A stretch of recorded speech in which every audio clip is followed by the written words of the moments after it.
All right, guys. So finally, we've all after speaking after weeks and months and 6 months.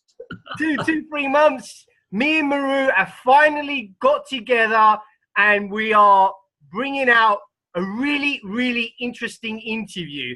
And as you know, I'm an interviewer. I'm very much in the blockchain space. It's a privilege to get Maru on board. We're both local. We're both from Harrow, so it's going to be even more interesting to push this out to my 25,000 followers. And if you don't know who I am, I interview great blockchain experts. The reason why I do this, and projects alike, the reason why I do this is because I want to spread good education, a good community, bring the community together. Because for me, education and advising great people about this space is really, really important. And that's what I stand for, is education. This is not financial advice. This is not investment advice. This is to spread good education, good knowledge about good projects out there, and great experts like Maru who've come online to share their knowledge about what is going on with cryptocurrency. So this is the seriousness of what I do as a person, and getting great people like Maru and other great experts is what I stand for in this community. So Maru, welcome to the interview. Thank you, Nazareth. How are you? I'm not too bad. I'm great. And we were At last, after 5 months, I think it was. But there you go. It's been a while, mate. I mean, it's 5 months, but the most important thing is we're here today. We're here today to tell people about what is going on, especially in the ICO space. And one of the topics I want to talk to you about, I think it's very hot right now, is where is the future of ICOs going? I know that the industry is changing very rapidly, and investors are now wary where the money's going, who's putting the money where, which ones are scams, which I'm against very much. I want to pull all the scams out and share the education. So tell us, Maru, but tell us a little bit about yourself, and then we'll go into it. Okay, so for those of you who don't know me, yes, I don't have 25,000, but I do have 20,000. I don't go around asking people to join. Over 20,000. I'm a best-selling author, serial entrepreneur, lived and worked across 4 continents around the world, very much a tech background with some of the biggest blue chips in the world, like Sun Microsystems during the pre-.com. So I've been at the core of open source and Java and all that with Siemens, Sun Microsystems, IBM, several companies like that. But I was always an investor, always into investing in, blue chip companies, startups as an angel or a venture capitalist. And then about 15 years ago, I turned my passion into a full-time thing, set up my own investment fund, exited it in the real estate market space. And last 3 years, I've been heavily into the blockchain and the crypto market. And again, speaking around the world. And I like what Nazareth's doing in terms of education. One of my passions, and I do a lot of charity based on building education places for the homeless or the children who are orphans, etc. But more importantly, I've just founded the British Blockchain Advisory Council, the BBAC.com. And the core objective, mission, and goal for this is purely to educate people, because there are, as you say, too many scammers, too many people taking middleman cuts, too many people doing a lot of things and publishing things that they can't do, and 80% of them who've never managed money, never managed companies in their lives. I'm very much of an old school guy and believe a lot in showing people value with trust, integrity, loyalty, honesty, and all that in a legislated and a licensed manner. So talking about your subject on the future of tokenization, I'll just give you a brief. We'll go to the questions, but yeah. So let me go to the question now. So about 5 months or 4 months ago, I hosted a panel in San Francisco in the Silicon Valley for LA Token. So I mediated a whole panel of experts from around the world. And Tim Draper was one of the keynote speakers there as well. So it was not a small conference. It was a big that's not a small one, no one. Yes, so and I was speaking to Tim about this as well, what his view was, because he's very much into bitcoins. And I think you remember I gave you my $250,000 in was it 2 years time or something? No, that guy's got a lot more. So all right, yeah, okay. What he says and what blows me out of the woods, mate. I wouldn't want to quote that on this video, but no, another not thing. financial advice. So in terms of future of tokens, I did a future of tokenization panel. For those of you who want to see it, just Google Muru Patel plus futurization, the future of tokenization, and there's a whole hour-long video with that that you can look at. But the way I look at it, and I said it even at that conference, that, and I've always been like that, hence why I haven't released my own token and model, because I believe you've been very involved, much, haven't you, in the community as such? Absolutely, and the community. So I'm very much of the view that if investors are giving startups money, they need to have some skin in the game. Tokens, in my view, can go bust and you're gone. But if they're helping you build your company, I need to see them getting some skin in the game, payback in terms of equity as well as tokens. Yes. So we'll go into the questions. I've got 3 quick fire starter questions that I'll ask you, but that's a very important topic you made there. Yeah, that investors, you know, are very wary where they're putting their money. Correct. Who they're working with, you know, because we've seen a lot of projects. I read an article yesterday from Carl Bradinghouse, the CEO of Ripple, or his co-founder, said that 90% of projects are gonna disappear. Are going to go. And I fully believe that. The days of the traditional ICOs, I've always said it for the last year plus, I cannot see that model because you can't look, feel, touch anything. And what happens is the investor community, what they do is they go for these utility type of quick win tech-based tokens. Yes. And the first thing they ask is, when are you going on the exchange? And guess what happens? They buy just before that, and they dump it the day it's on the exchange. To take the money. Just to take the money. So what ICOs are doing now is they allow a liquidity fund inside the collected pool, just so that they are buying these tokens knowing that people are going to dump it. Yeah, yeah. You understand? Yeah, I understand. To me, that's not a business. To me, that is not a business, because you're constantly going to... It's bad for the community. It's really bad. It's bad for everyone. It's bad for the startup itself, burning its money, just buying back their investment collection. So I see security tokens with a hold up, freeze period, 6-12 months, where you get real committed investors, angel investors, coaches, mentors, whatever, to help the startup, rather than come in, buy, dump on the exchange the day it goes on the listing. Very true. So let's go into the questions. There's 3 fire starter questions. I mean, this interview is only going to be sort of a 10-minute fire starter, straight into it. You know, my first question is Muru, do you see now over time that this ICO landscape is changing? Do you see ICOs dying?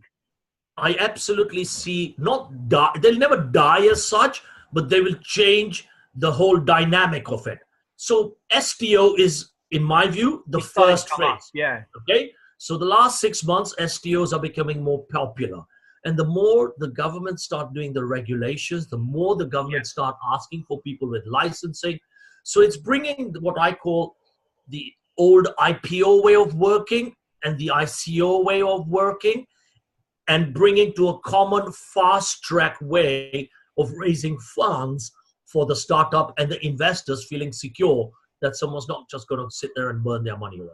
So coming to the point, ICOs, in your view, are not going to be dying, but they will be evolving, changing, making it more safer for investors. Would you say that's something important right now? Yeah, absolutely. I see if ICOs work the old model, then they are dead, okay, in my view. If they start evolving to accommodate this new, how to keep the investor in a secure environment with some holding periods and things like that, those are the ones who will have a possibility of hitting their target fundraisers. Right. Okay? And the ones giving security and equity will have a better chance. That's brilliant, Muru. Thank you for that answer. So my next question to you is how do you see the future playing out now in cryptocurrency? You know, it's very congested. There's a lot of setbacks. Regulation still hasn't kicked in. We still kind of are in the wild, wild west of crypto. How do you see regulation kicking out? Because this is quite an important question. That what do you see the future of ICOs now? I mean, just to get an overview of where we are in 2018. Okay, so in the crypto space, my personal view is there's way too many coins, and you know you hear the. I'm gonna hear that one. You hear the shitcoin analogy everywhere. Yes, there are way too many coins. It's like saying there's way too many currencies. So when you bring it down back to why did this start? It started because the community got fed up of government saying we print money at will, we sell money, we have exchange rates, and you trade with this piece of paper either through the bank or in cash and buy and sell for products, goods, services. And the world has moved on from the old ancient days, from doing clothes to food to gold, silver, to then currency. And as it has evolved, there are two parties, and I'm not shy of saying it, government and banks, central banks and the controlling bodies work in tandem, and I'm not shy to say it, to make sure everyone's job is protected, and kind of like everyone is protected, but it's created so much employment, so much overhead, and so much burden, not only on the taxpayer, because if a bank goes bankrupt, the government bails them out. So the same taxpayer who's invested in the bank is bailing their own kind of like provider out. And that model needs to be shaken up and changed. Hence, cryptocurrency came into being because there were too many people fed up of that model. They want one international currency or a few international currency that's quick. They don't want to pay for this 20, 25 pounds in wire transfers when they don't need to be. They don't need to be paying exchange rates at huge differences when they travel the world or send wire internationally. The world has become global. So traditional currency days are, in my view, limited. It has to move on to a common media. So it's instant, it's fast. The crunch of the pips and the crunch of the exchange rates has to come down. The service charges for wire transfers has to come down, and it has to be instantaneous. So that's why I love companies like Ripple, what they're doing. That's amazing, because I'm a Ripple investor as well, a bit like yourself. Same here. This is not financial advice. Maru's only sharing his information. This is not investment advice. It is very important, I would say, knowledge to share to a great community of my followers. Absolutely. My next question, so you're very optimistic about the future of cryptocurrencies in general, yeah? Absolutely so. And I think we still haven't seen the start of it yet. Wow, that's giving me goosebumps on my arms, that is. I'll tell you why, because now you've got regulators. You know, when banks and countries say we will have our own digital currency, think about the impact of that. So in a way, they've already said, we like this idea. Yes. Or if we are not in it, someone's going to eat our lunch as well. They think like that. So banks want to do their own coins or currency. Governments want to do countrywide currencies, etc., etc. Okay. So what does it tell you? You cannot have governments, in my view, having a currency that's digital. So what happens to their paper currency, right? Right. Yeah, it disappears. So they're only doing this to compete. I think it will be in trouble. Yeah. So at least it's telling you it is the way forward. So that's why I'm saying it's not over. And then the regulations may give them some favoritism going down track for a countrywide or a bank-specific currency, but it will make it more protected. So, you know, people do not protect the investors. Yeah, people do not lose their money from investors to even the people who hold it. You know, people who, instead of putting their money in a cash deposit bank, they have it in their own Ripple or their own Bitcoin or their own Ether wallet, etc. Right? How volatile is this market? We've been through volatility, haven't we? And it's gone up and down. That's obviously because of there's been no law or regulation or the SEC coming forward and really making a proposal, because we are still so far behind when it comes to countries like Japan, Singapore. I lived in China for 2 months. I saw how advanced they are as a community. I think we're really falling behind in the race. Yeah. Okay. So the reason why there's mobility is there's many reasons. Let me give you. We'll go over it quickly. Yeah. Let me tell you three of my main reasons. Okay. One is governments interfering because they know there's problems with this, be it for the security of the investor, or be it because they are worried about central banks disappearing. They are worried about government, various departments disappearing because why do you need them, etc., etc. Okay. Two, banks are worried, and banks and private wealth investment banks, and I don't need to name them, but it's very public, like the Jamies of JP Morgan, etc., are worried. Okay. Goldman Sachs have embraced it, and they're doing their own thing about it. So these are some of the big private wealth investment, hedge fund, private banking kind of institutions who carry hundreds of billions of investors' money. Okay, so the mass hasn't happened yet, but they are beginning to get in there. So when they get in there, there is the whales that we hear about. So they want to buy at a cheaper price. So they'll dump a lot, they'll buy a lot. They'll buy a lot, they'll dump a lot. And that's why you get a lot of volatility. So it depends which angle you're coming from. The odd press release from someone, all through the controlled community, just like how the dollar was influenced 50 years ago or so in its pricing, because the world started trading in dollars, price fluctuated. So what happens now is... You think there'll be stability in the future? I don't think the stability will happen for at least a few years, 2-3 years for sure. However, there's a lot of what I call, stable coins. No, stable coins coming up where they hedge it against real assets. So I'm doing one with real estate and gold with my partners, and that stabilizes some of the volatility. Okay? So we need to give it a good name in the industry, and some of these stable coins will help drive this forward as well. So don't listen too much to the noise, because it's people controlling it to do the buying and selling. Don't panic. For those people who are in there, don't panic and get involved in the panic. Maru, wow, man, that's some touchy, delightful information, I would say, that shows a lot of loyalty to what you're coming at. So don't panic. You're saying is one of the things if you are an investor. Yeah, obviously this is not financial advice, but something you're saying don't panic, right? Yeah, as long as you've invested in the right things for the right reasons. Okay, so always look at what you've invested in, what is their core value, what service are they delivering, will they have their own client base that will scale, will it generate revenue, will it generate profit, is there a business model behind it, is there some security behind it, are these kinds, just like any traditional businesses. But if you get people doing coins for the sake of coin's sake, and there is no business around it, or a problem that it's trying to solve that is very big, or a solution it has that doesn't fit very well with the problem, then those will go by the wayside. And I think about 70-80% of them, by the way. That's amazing. All right, guys. So just to my audience, we're rolling with the interview. Maru is being very, he's being transparent. He's giving education, knowledge, making the community understand what cryptocurrency is. It's all about education. This is not investment advice. It's all educational. Now, my final question, just before we end this, is how do you see the traditional, you touched upon a very important point between traditional banking and the future of assets.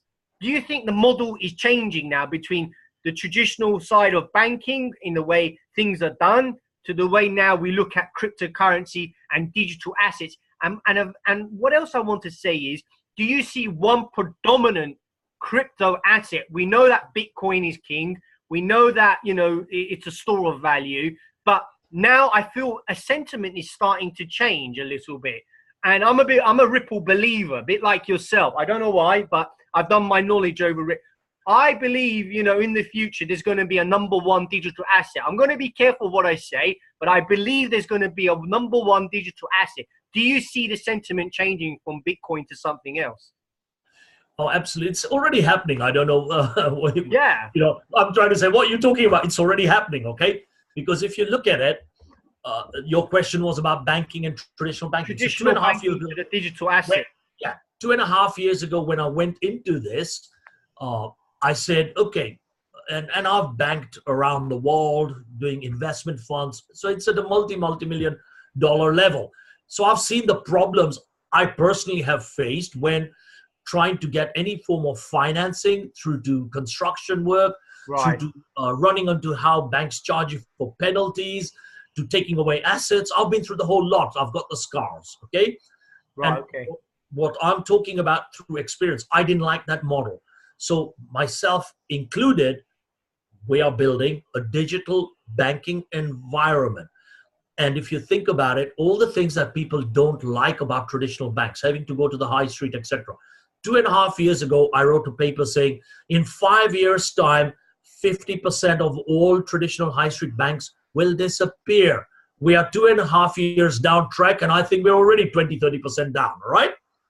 I think it's In terms of, I think maybe yeah. things are happening. So 5 years ago, I said 50% will be gone when I started this venture myself, okay? Right. So Okay. if you think about it, why do we go to the bank? We go there to put money in, we take money out, pay the odd bill. We don't really need it, do we? We don't really May need go there to talk about a loan, which is once in a blue moon. I think those are the 90% of transactions one does when they go into a bank, okay? Okay. Why do you need it when you can do it instantly online, get your money in, out, so you don't have to travel, park the car, or even take the public transport to go there, wait in a queue, take a ticket. No one has time for that rubbish, okay? When they can do it instantly from their laptop, on their mobile phone, Yeah. and the wire transfer is immediate, okay? The transfer, even through a peer-to-peer, is instant. I totally agree. Yeah. Instant. You can spend it with your own card with that digital bank, instant. Yeah. And you can even, and we will be doing this as well with the licensed bank, you can even start giving loans to people at a much better rate than some of these loan sharks are doing. I see adverts in London which blows my mind, from 500% to 1,000% APRs. I mean, what planet are these guys on? Oh, yeah, I agree. Did you see Wonga? They've closed down now. They're gone. Wonga's gone. But it's so, it takes 1,000%. advantage of the innocent and the naive people in the world. There are so many like these microfinance companies. You don't need that. Really don't need that. So in a way, it's just to wrap this up. In a way, these are the good things that digital assets are bringing, right? The cryptocurrency space. Absolutely. Yeah, go on. So what's happening now is that way of working. There are tons of them happening. We are going to launch ours soon as well, whereby there is no need for a bank. Wow. If you want a bank, in 5 years' time, there'll be very few people who physically have a traditional bank account, especially in the millennial space. There you go, guys. You know, Amaru is being very transparent. It's a privilege to interview him. I want to ask you one final question. What is your number one asset, digital asset you have? What do you see playing out? You know, we see the top 5 cryptos now. We've got Bitcoin. I've seen Ripple go up. You know, Ethereum dropped. What's going on? You know, and you know, this is not, you know, investment advice. This is just knowledge. But what do you see happening? Okay, so without saying investment advice, the reason why I said earlier, look at people's business model. So if you look at who are the biggest people who what are you bullish on, you know? Yeah. In the world. Yeah. Real estate and banking is about $250 trillion market. Okay? Okay. So banks and real estate. Banks need real estate need banks. What Ripple is doing, and I'm going to say why I like them, is they do transactions at 4 seconds with a 0.004 cents per transaction. Yeah. Where people are paying 1,000 transactions per second. Yeah. Something like that. I'm not talking about transactions per second. I'm talking about how long it takes how for cheap it is, transactions. How quick it is. 0.004 seconds or so. 4 seconds per transaction. But they charge 0.003 or 4 it's very cheap. It's nothing. It's peanuts to do a wire transfer. Okay? Yeah. So international banks, and I think they've got about 150 now, who are already doing this. Okay. Okay. I'm not talking about XRP, the token. I'm talking about Ripple, the company with their XRapid, etc. Okay. Right. Now, if you look at that as a company, what they're doing, they're actually really rattling up the whole of the banking industry, but working with the banks. You know, the Swift and all these guys haven't got a hope in hell's chance to immediately counter them. They're saying that Swift might even partner with Ripple down the line. They have to, because, you know, smaller companies are very agile rather than big, especially banking organizations who take forever to do anything. Okay. Right. So in terms of where I think it's going, and again, a year ago when I saw the Ripple model, I said, this is it. Okay, it has to be, because if the market size is so big and it's helping the banks do it, just imagine what the volume could be. How do you value a company like that that's doing it for all the banks? Of course. How do you value a company that's doing it for all the banks, or at least 50% of the world's banks, even if they do that? So it's happening. So next year is the test period for Ripple, in my view, or next 6 months rather. And this is something you like. How they link it to XRP, the token, which I think I know how they do it. When that comes out in the media, I think that's what's going to really show why XRP's price should be high. And Bitcoin, where do you see? My view on Bitcoin, Bitcoin will always go up, because there's a strong following for these. Okay, I have that as well. But in terms of percentage gain and return on investment, my view, and it's not investment advice. This is not investment advice, no. Yeah. So it's I don't think the return on investment on Bitcoin is as good as Ripple. Right. Okay. So and Ripple's Stellar's sister or brother, shall we say? Stellar is I support the Stellar model as well, and I support. Why do you support Stellar? Why do you think Stellar? Stellar and EOS as well. I support both of those for obvious reasons in the model, how they do their blockchain implementation and how they've got a huge momentum. With IBM. EOS seems to be going on more with financial organizations. And I like them as well. So again, not saying financial advice, but Ripple's already got that lead, you know. So in terms of business proposition and the lead in actually working with the banks and doing it for them, I think that's a key. And the key thing is they've got 150 partnerships as well, haven't they? Which is and growing. Yes, absolutely. How many goes live with the XRP XRapid and all that? I think that's going to be the true test now. All right, guys, there you have it. Maru, it's a privilege to interview you. We'll get this out. Thanks to my audience for watching. This is just purely educational knowledge, not investment advice at all. And it's a privilege to get Maru on board. I'm hoping we'll see each other in some forthcoming events. I'm sure we will. Probably go to Malta next year. Yeah, I'm off to Malta at the end of the month, actually. Yeah, I might go there as well. I've just been invited to go and mediate something there. So there's some good people there, and it'll be good to see you, mate. So, Maru, privilege, guys. Thank you. All right. It's a wrap. Thank you. Bye-bye.